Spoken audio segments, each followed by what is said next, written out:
Welcome back to St. John's, where past and present collided today in a touching tribute to Newfoundland's unknown soldier. The Princess Royal, Princess Anne, was supposed to attend the ceremony but could not because of an injury. This afternoon, I spoke to the Governor General about that and asked Her Excellency about her reflections on the lessons of a war fought more than a century ago. Well, I think it's about freedom. The freedom that we have in Canada. Those soldiers that fought for that freedom in that era are still relevant. We have to have hope, empathy, and the freedom that we have in our country is priceless, and we should safeguard that. And I think that's, when you think about the war or the unknown soldier that today we buried is a symbol of how selfless those soldiers were when they got on the ship here and went across the ocean to fight a war because they wanted our freedom. And to me, to this day, that applies, I think, for all peoples, not just for Canada, but for all peoples. The world is so diverse and so many differences around the world, but it's freedom that we want in our lives. And a freedom that you can't take for granted as well, right? Yes, you can't take it for granted. For Newfoundlanders, July 1st has always been a very unique day, right? Because until noon, they commemorate Memorial Day, and then after that, it's Canada Day.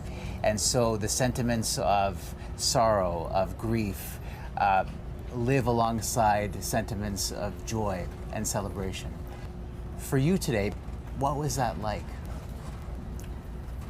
It was very emotional. I was thinking about what it possibly could have looked like in those days when those men, those soldiers went to war, and just to feel that emotion and knowing that finally the unknown soldier has been brought home after over 100 years.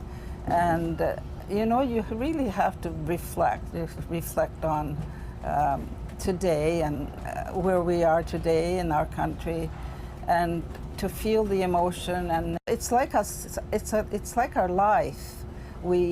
In one moment we can be very emotional, and the next minute we can be very happy. So it was a bit like that. One moment you feel the sorrow and the empathy and just being honored, feeling honored to be part of this ceremony today. And then on the other hand, you look around with all these people in the crowd, and they're there because they care. You read some touching words from the Princess Royal in your remarks. I know she wanted to be here very much. Is there an update on her condition? We know that she left hospital after her injury on Friday. Yes. How's she doing? Well, as far as I know, she's home resting, and she's doing much better. And she asked me to convey the message that I gave earlier today about how sorry she was for not being here, that she really wanted to be here. But things happen, and she had an accident and couldn't travel. So, but she was, she thought about us. She thought about Canada, and I wanted me to convey the message about how she will, she will be back, I think, is really kind of the message that came through in her. Very important. Those were her words that I conveyed. Yeah.